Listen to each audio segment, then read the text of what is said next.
सजा दो मन को मंदिर सारे गुरुदेव आए।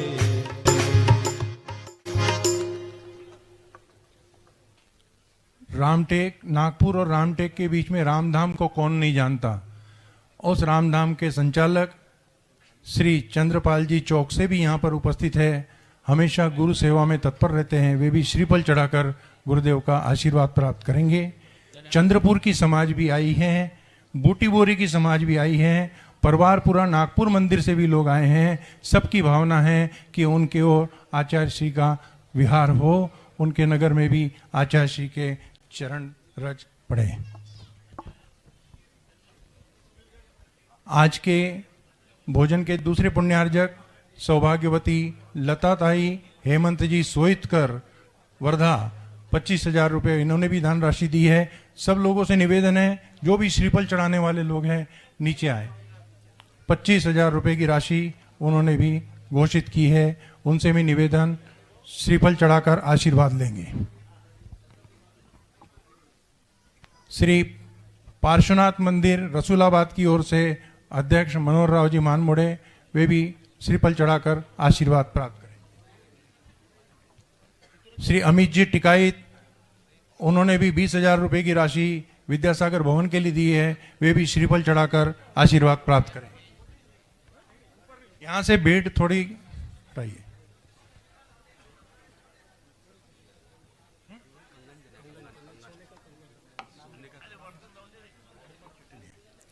यहाँ पर भूतपूर्व नगराध्यक्ष वर्धा के संतोष जी सिंह जी ठाकुर, स्वीकृत सदस्य जयंत जी सालोड़कर, सुधीर जी पांगुड़ यहाँ के कांग्रेस के अध्यक्ष, उनसे भी निवेदन है कि वे भी यहाँ आकर श्रीफल चढ़ाकर गुरुदेव का आशीर्वाद प्राप्त करें।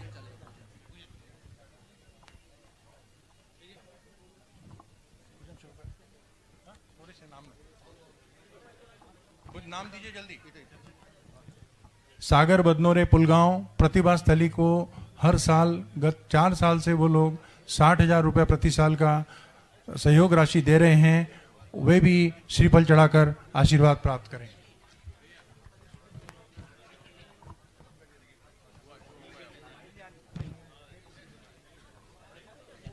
वर्धा का अभाग्य है कि आज गुरुदेव यहाँ पर विराजमान हैं और एक ठीक है। वर्धा कोई अपरिचित गांव नहीं है, जैसा कि आज 4 दिन से सुन रहे हैं सभी लोग।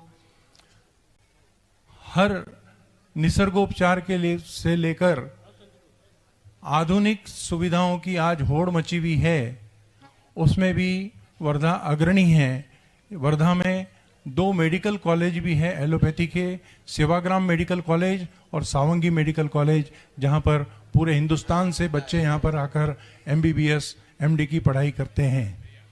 लेकिन निसर्गोपचार के बारे में आज से करीब 50 वर्ष पूर्व यहाँ पर इस धरा को काफी लोगों ने, बड़े बड़े भक्तों ने आकर यहाँ पर पवित्र किया है इस धरा को। उनमें मुख्य नाम स्वामी सत्यभक्त जी, राजीव दीक्षित, तपोधन श्री कृष्णदास जी जाजू आदि आदि।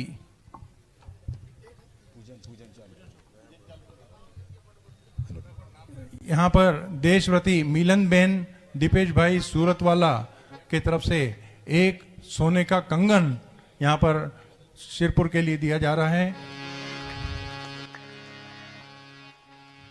वे पूजन शुरू करें। श्री विद्यासागर के चरणों में झुका रहा अपना माथा, जिनके जीवन की हर चर्यावन पड़ी स्वयं ही नवगाता। जैनागम का वह सुधा कलश जो बिखराते हैं गली गली, जिनके दर्शन को पा करके खिलती मुरझाई हृदय कली। संत शिरोमणि आचार्य गुरुवर श्री 108 विद्यासागर जी महामुनिंद्राय अत्र अवतर अवतर संवोषटाह्वाननम जय हो जय हो जय हो। अत्र तिष्ठ ठटस्थापनम अत्र मम सन्निधो भववषट सन्निधिकरणम पुष्पांजलि। सांसारिक विषयों में पढ़कर मैंने अपनों को भरमाया, इस राग देश की वह तरनी से अब तक पार नहीं पाया। तब विद्या सिंधु के जल कण से भवकाल धोने आया हूँ, आना जाना मिट जाए मेरा यह बंद काटने आया हूँ। ओम रूम संत शिरोमणि आचार्य गुरुवर श्री 108 विद्यासागर जी महामुनिंद्राय जन्म जरा मृत्यु विनाशनाय जलम निरुपामिति। क्रोध अनल में जल जल कर अपना सर्वस्व लुटाया है, निज शांत स्वरूप न जान सका जीवन भर इसे बुलाए।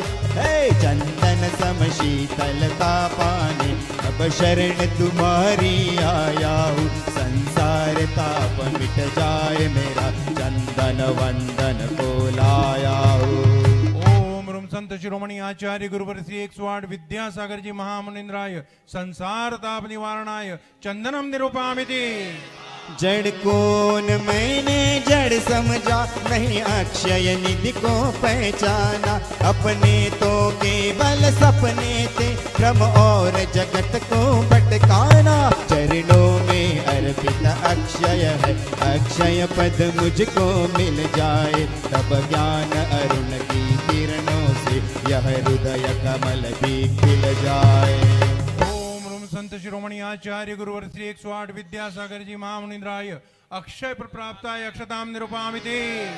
इस विषय भोग की मदिरा पे मैं बना सदा से मतवाला। कृष्णा को तृप्त करे जितनी उतनी बढ़ती इच्छा ज्वाला। मैं काम बाम वंश करूं मन सुमन चढ़ाने आया हूँ, यह मदन विजय का बन न सके यह भाव हृदय से लाया हूँ।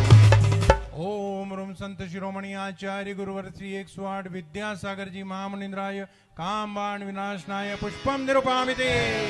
इस शुदा रोग की व्यथा कथा भव भव में कहता आया हूँ। अति भक्ष अभक्ष बके फिर भी मन तृप्त नहीं कर पाया हूँ। नैवेद्य समर्पित करके मैं कृष्णा की भूख मिटाऊंगा, अब और अधिक ना भटक सकूं यह अंतर को जगाऊंगा।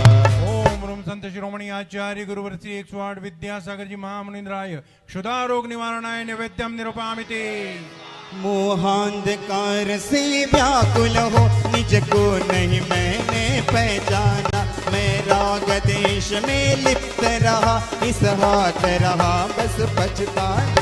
यह दीप समर्पित है मुनिवर, मेरा तम दूर भगा देना। तुम ज्ञान दीप की बाती से मम अंतर दीप जला देना।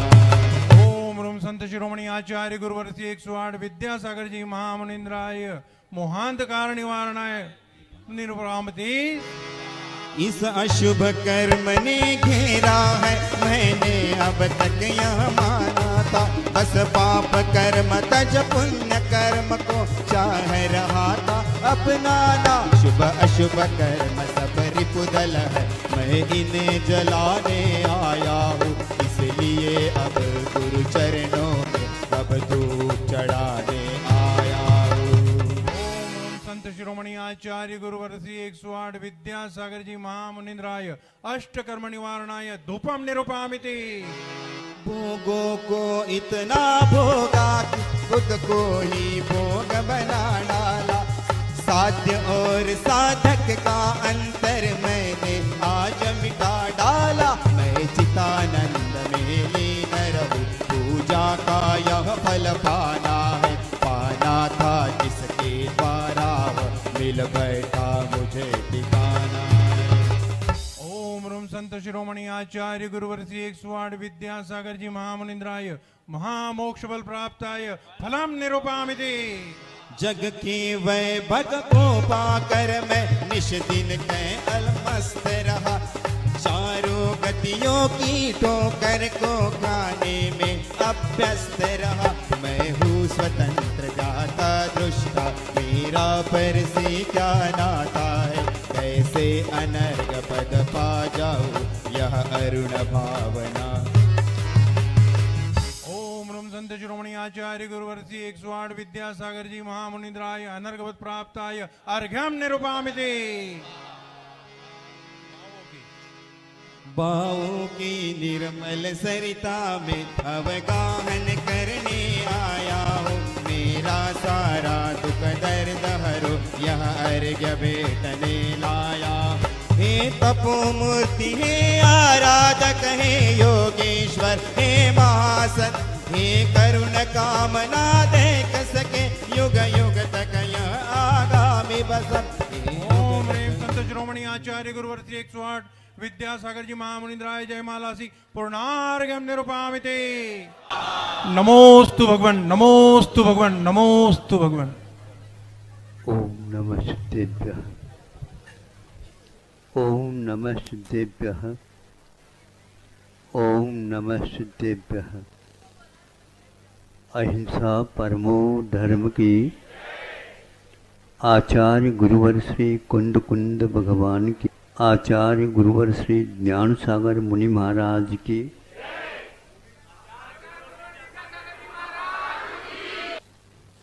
उनका कार्य धीरे धीरे कम होता जा रहा। किनका महाराज?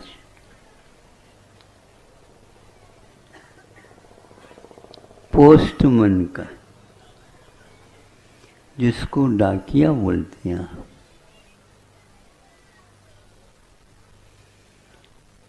यह उदाहरण मैं बहुत उपयुक्त समझता हूँ। बहुत दिन से ये आप लोगों के सामने नहीं रखा था, तो हमने सोचा यहाँ पर इसको रख लूँ। आपको पसंद आए तो आप रख लेना। जरूर, बहुत अच्छा।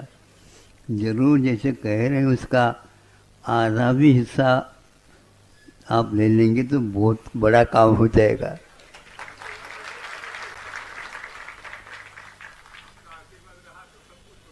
बिल्कुल, बहुत अच्छी बात। हमारा आशीर्वाद बाद में मिलता है, क्योंकि ग्राहकों के ऊपर हम कम विश्वास रखते हैं।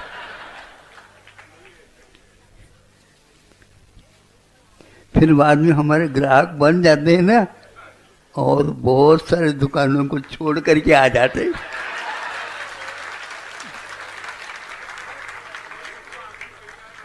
हाँ।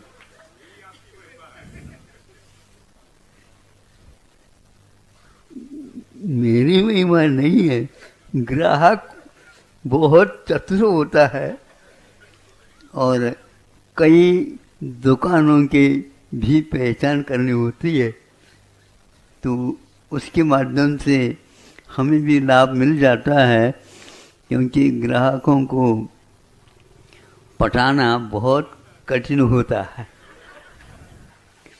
कम उम्र वाले भी ग्राहक आते हैं, लेकिन उनको भी हम कि बद दद्दा बोलना पड़ता है, ताकि वह प्रफुल्लित हो जाए, ताकि हमें अच्छा वह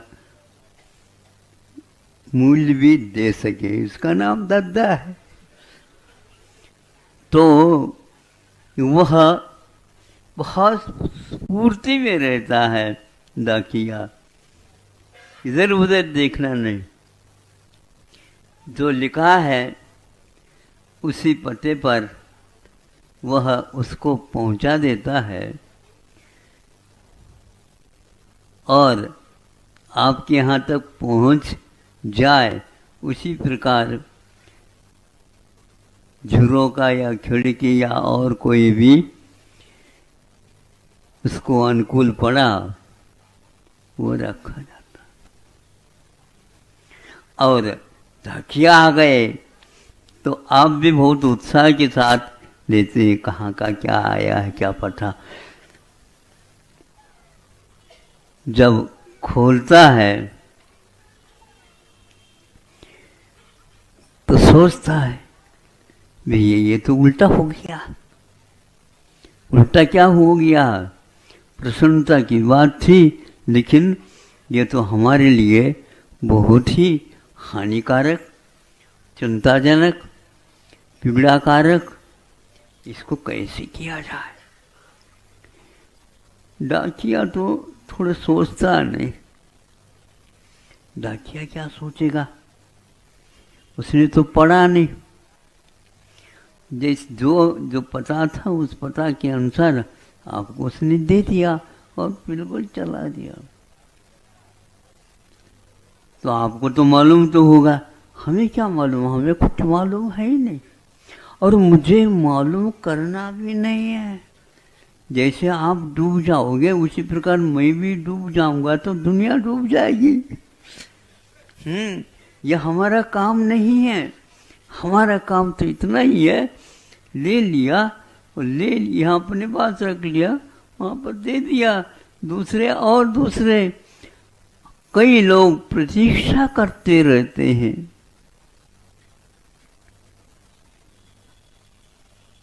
सब लोग देखते हैं, सोचते हैं कि डाकिया का मुख तो हमेशा हमेशा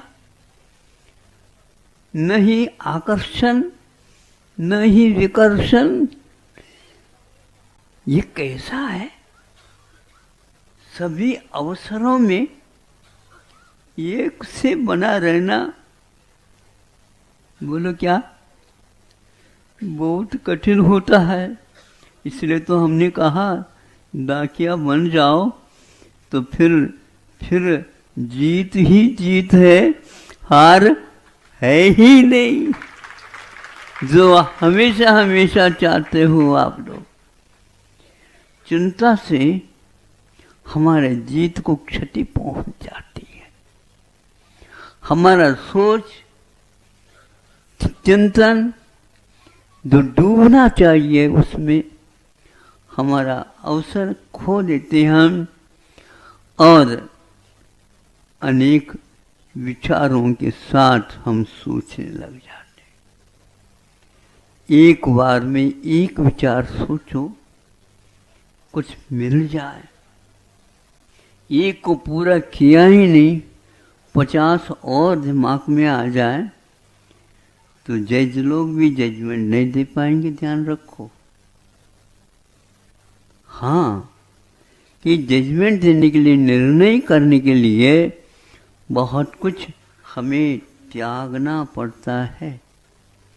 बहुत कुछ हमें राग का बिल्कुल विरागता की ओर हम चले जाते हैं। अरे इन दिनों तो आप तो डूबे रहते हो। चिंता में नहीं, चिंतन में डूबे रहता हूँ। तो चिंतन में डूब जाता है, उससे जो रस वह सोर्स लेता है वह नवरस में भी नहीं मिलता, जो हमें उपलब्ध होता है। आपको कैसा लगता बताओ? यह डाकिया वही करता रहता है। अनेक घर जा करके भी वह एक घर का भी पता याद नहीं रखता, इसलिए अपने घर को ही वह चला जाता। और आप भूल करके दूसरे के घर में घुस जाते हो। यह आपकी आदत पड़ी हुई है।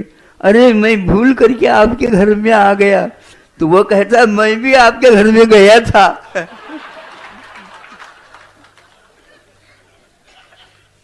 आपका ये प्रभाव समझो मेरे ऊपर पड़ता जा रहा हो। बिल्कुल अड़ोस पड़ोस का यदि प्रभाव न पड़े, पड़ेगा किसका? ऊपर देखो, सूर्य जा रहा है, घड़ी को देखो चल रही है,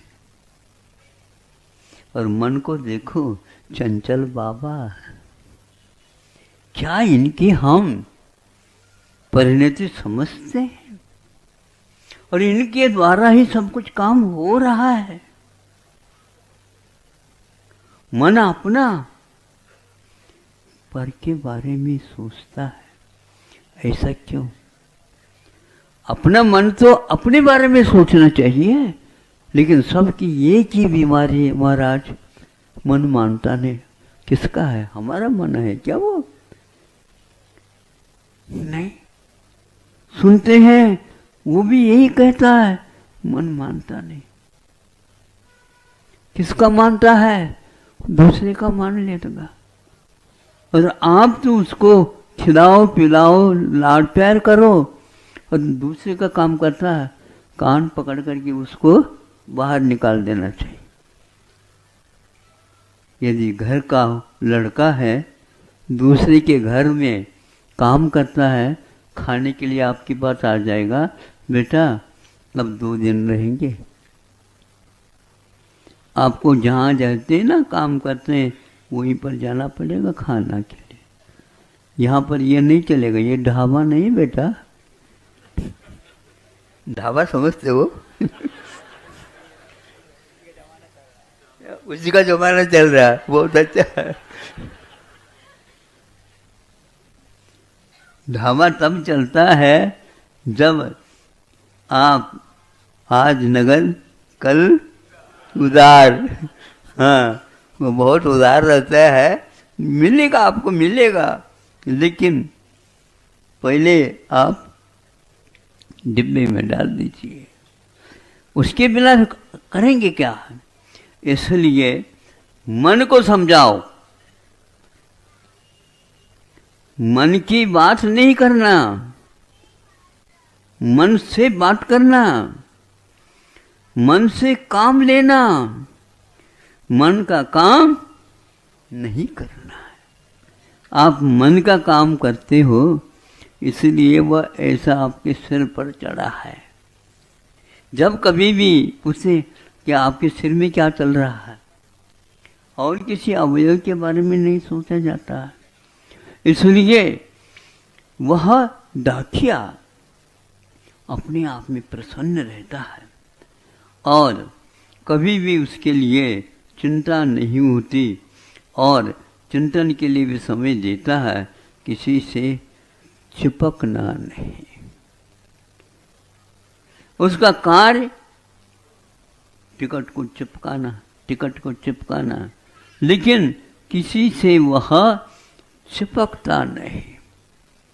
चिपकने का अर्थ यह है राग, और चिपक से रहित होना यह विराग कहलाता है। दाखिया वह एक प्रकार से इसी प्रकृति का हो जाता है। उसको यही सिखाया जाता है, किसी का कुछ भी देखना नहीं, खोल करके नहीं देखना, आंखें खोल करके उसके पटा भर देखना, इसने में कोई बाधा नहीं होती। आप समझो साधु लोग डाकिया होते, डाकिया सबको वह देंगे, संतुष्ट होना ये आपकी बात है, असंतुष्ट होना ये आपकी बात है। डाकिया को कह दो आपने आए और मैं बिल्कुल शांति से बैठा था और अपनी चिंता डाल करके चले गए, हमने नहीं, आपके जो है मित्र उन्होंने डाला है। हा? आपको उत्तर दे दो, उस समय मैं ही काम में आऊंगा। नहीं समझे? इसका उत्तर भी आपके पास है, हमारे पास उत्तर ही नहीं। मैं तो भगवान के समान अनुत्तर हूं, मुझे किसी प्रश्न का उत्तर देना ही नहीं है। जिसके पास प्रश्न के लिए कोई उत्तर देना नहीं है, निर्णय है, तो वह अनुत्तर कहलाता है, महावीर भगवान कहलाता है।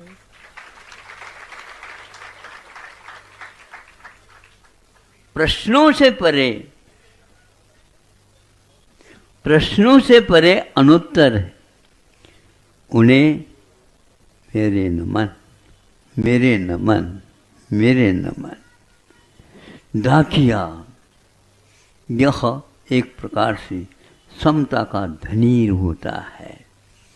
अपने वेतन को नहीं भूलता और इसीलिए वह अपने चेतन में हमेशा रहता है और इसीलिए वह एक प्रकार से शासन का, देश का, राष्ट्र का विश्वासु माना जाता है। विश्वासघात डाकिया के द्वारा कभी भी नहीं होता है। वो किसी के भेद को देखता नहीं है तो किसी को बताने की बात ही नहीं होता। उसके साथ तो साधु का व्यवहार और डाकिया का व्यवहार समान हुआ करता है। इसलिए धीरे धीरे अब बताना पड़ेगा कि भैया डाकियाओं का काम कम क्यों कर रहे हो। उसके द्वारा तो लोग सब सज्जन बनते हैं, पर को पर और अपने को अपना और अपने में तत्पर, दूसरे के लिए कोई मतलब नहीं। दूसरे के प्रति यदि आप लगाव रखते हो तो अपने से अलगाव हो जाएगा और जिसका अपना अलगाव होगा अपने से, निश्चित है कभी भी आपको प्रभु से लगाव नहीं होगा। कभी आप लोगों ने परीक्षा की है भगवान की? महाराज बच्चों की परीक्षा हम नहीं कर पाते, भगवान के कैसे करना चाहिए, इसलिए तो जाते हो, दर्शन करते हो। कभी आपकी ओर देखा उन्होंने? है ये हमारे भगवान, फिर कैसे कहते हो? आपकी ओर एक बार भी नहीं देखा। अब जाकर के ऐसा तो देखो, ऐसे देखोगे तो भी आपकी ओर वो नहीं देखते हुए मिलेंगे। वे अपने आप में रहते हैं। आप उनको देख करके अपने में रहना सीख लो, देव दर्शन हो जाएगा।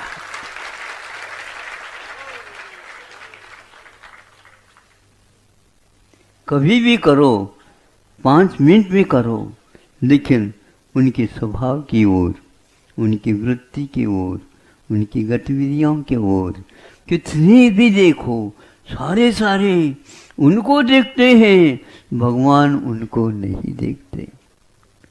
फिर क्या सिखाना चाहते? यही तो सिखाना है। सबको देखते हुए भी, और देखो उनकी प्रकृति कैसे, सबको देख रहे हैं, फिर भी कोई किसी को मालूम नहीं पड़ रहा है ये सर्वज्ञ है, क्योंकि वो वीतराग है। वीतराग होने के कारण ही उनका ज्ञान विकसित हुआ है, और विकसित ज्ञान कभी भी चिपकता नहीं किसी से, ये ध्यान रखो। आप चिपकते हैं उतना ही परिचय हो जाता है, और यदि चिपकन छोड़ दो तो निश्चित रूप से कोई भी द्रव्य चिपकते नहीं। चिपकाने का काम आप लोगों के पास गोंद की भांति राग है। स्निग्ध रुक्षत्वात् बंध। स्निग्धत्व और रुक्षत्व ये सूत्र है तत्वार सूत्र में, उसमें दिखाया स्निग्धत्व से और रुक्षत्व से बंध होता है, किंतु स्निग्ध और रुक्ष से ऊपर रहता है तो वह डाकिया के समान, उसका कोई किसी से भेद नहीं, शांत, सब अपना और सब वह दिखता सपना। दिन का हो या रात का, सपना सपना हो।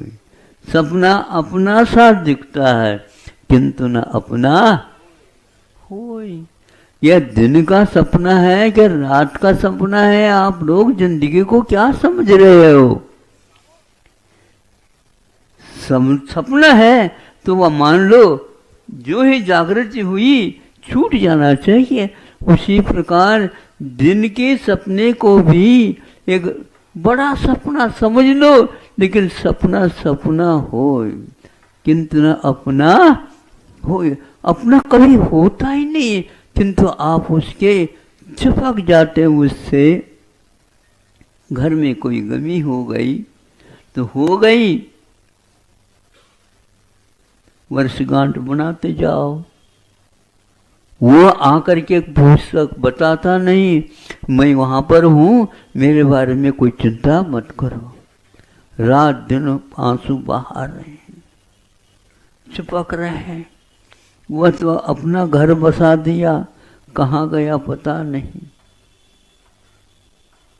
किंतु आप बार बार भगवान से कहते, भगवान वो ठीक है, वो ठीक है। तो भगवान कहते तुम ठीक हो तो वो भी ठीक है, तुम ठीक हो तो वो भी ठीक है। ऐसे बच्चे कितने हुए हैं पता नहीं। तो एक से ही क्यों चिपक रहे हो? घर में पक्षपात करते हो, एक बच्चे को अच्छे ढंग से खाना पिला, फिर सब कुछ करो, और एक को नहीं देखो तो फिर तो को क्या लाल बबूला हो जाएगा, वो आग के समान जलने लग जाएगा। कितने बच्चे हैं आपके यहाँ टिट के, गिनती नहीं है। वो कहाँ के चले गए, क्यों चले गए, क्यों नहीं आते? एक दो हो तो ठीक है। तीर्थंकरों को याद इसलिए करते वो एक ही रहते। और आप लोगों के यहाँ कितने घर में पूछ करके आते? ये है, अल्पसंख्यक हो जाए तो एक दिक्कत, और बहुसंख्यक हो जाए तो और दिक्कत।